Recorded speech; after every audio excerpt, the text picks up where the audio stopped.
Alright then everybody, this is Yara here and I'm over here with Devon who got first place at our locals. And a little fun fact, he has 2 jobs and he still shows up to tournaments twice a week. Just for this regional, just for this regional. Just for the regional, okay? So any shout outs or anything you want to say before we start? Probably just to the previous Spright players who like showed that like Droll's good and different decks. Always Zaki and the others for just suggestions, ideas. This time I think I mainly ignored them. Other than like to check out a certain deck list Zaki showed me, so shout out to Zaki. Because I wouldn't have been on some of the good cards that won me today. Okay, alright, so we can get started then. Yeah, I'll get started. So I got 3 blue as per normal. Just a reminder, 3 guys, jet. we are going to be closed Sunday. 2 red, Post on Facebook, 2 carrot, 1 pixies.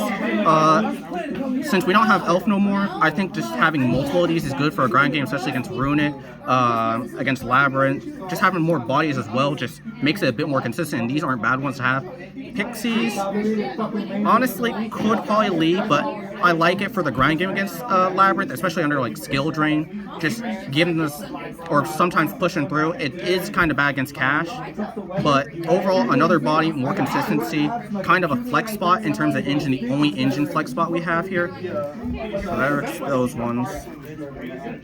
Then next we have. Speaking of Zaki, he's over here. Then we have the Spright back row. We have 3 starter. Okay. or at least that 1 smashers, 1 gamma burst, 1 double cross. I know all these ones have become normal. Been playing this one since it came out. Love it. Just because it interacts, it can help you grind by giving you back sprites. Can steal stuff against Cash, Steel, and Fenrir, really good. Did it against Zaki in round 3, game 1. Gamma burst I know is kind of mixed reviews for it. Some people like it to ease OTK. Some people believe that if you're getting to the point where you get into this, you probably won anyways. And it couldn't brick sometimes. But I think 1, just guaranteeing you pushing through, sometimes being a surprise defensive card, being an option in a grind game against like Skill Drain, Labyrinth, or anything like that. Just having a big dude matters in this format to times. And just guarantee you in the game quickly against like Runic, Naturia. You don't want to give them another turn. So I think it's really good.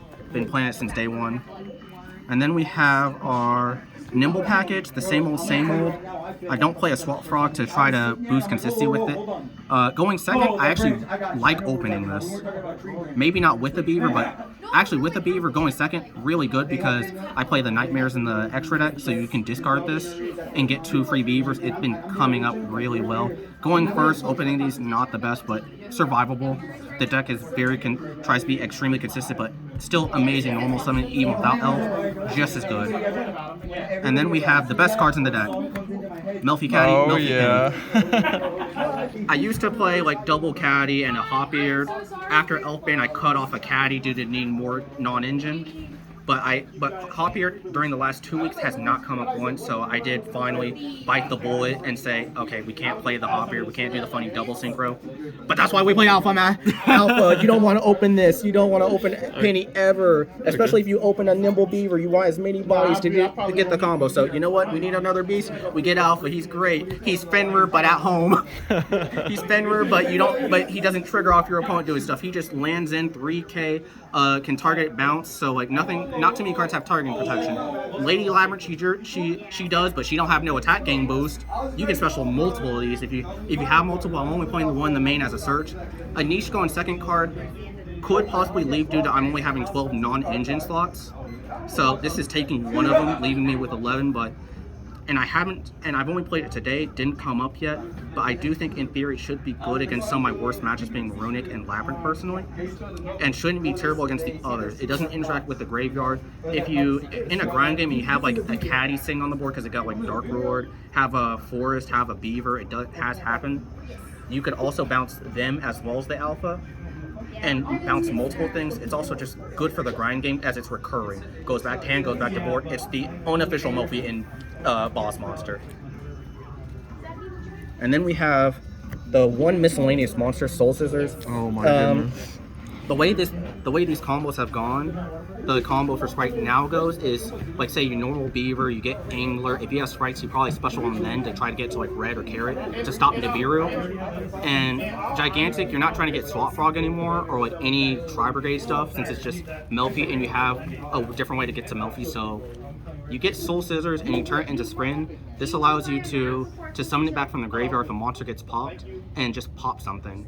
I've also used it going second as another discard for like Nightmare Cerberus specifically, because you go Cerberus, you discard this, you pop something with Cerberus, you bring this back, you pop, and now you have Gigantic, a boosted Gigantic.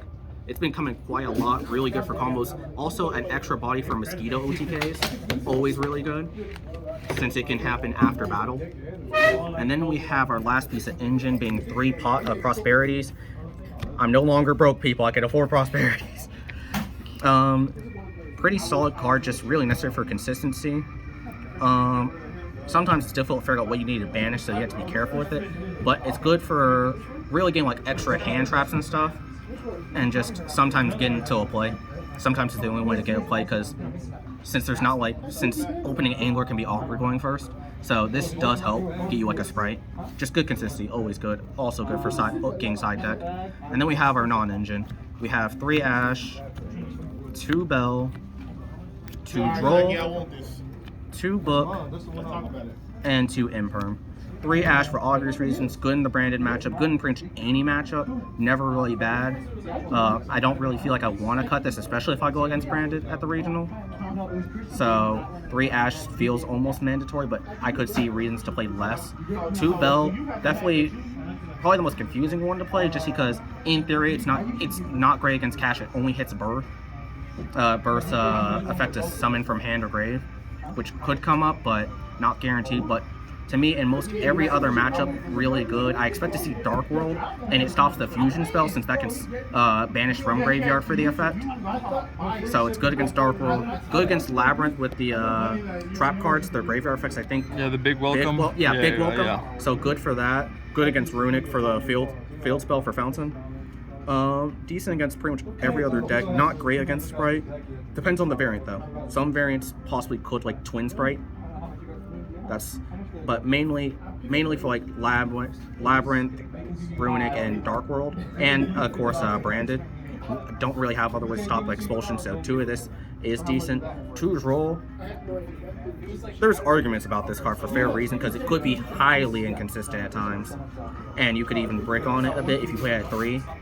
But so far it's been clapping cheeks, just because different Runic variants are like, some of them try to draw extra cards, like Plunder Runic draws multiple cards off the Runic and Plunder engine, so that's good for that. I just went against Zaki playing Cash Runic, and it ends the turn. It cripples the turn. If their hand is good, they get a Rise Heart pass. They can possibly do more if they have Theosis, but luckily I sacked Zaki so hard with the Astral combo, so it's been really good so far. Not too many scenarios where it's been terrible, other than like top decking, so I only play 2 for that reason. Book, haven't got to use it yet. In theory, should be really good for stopping a Rise Heart. It's a good way to interact, and it pairs very well with Imperm, because if you go Imperm, they go Lance, you go Book, there it is. There's a card in hand, there's one of their back row, and their boss monster. Should be a good way to get around certain cards, like if you're going against Interior Runic, they have Sunflower, Camilla, and maybe like Blessing in the back. You can go Book of Moon, and even if they go Blessing, they have to get rid of the Sunflower. They need a second one. If you then have like Imperm follow-up or anything else to get rid of the Nat Beast, there's that.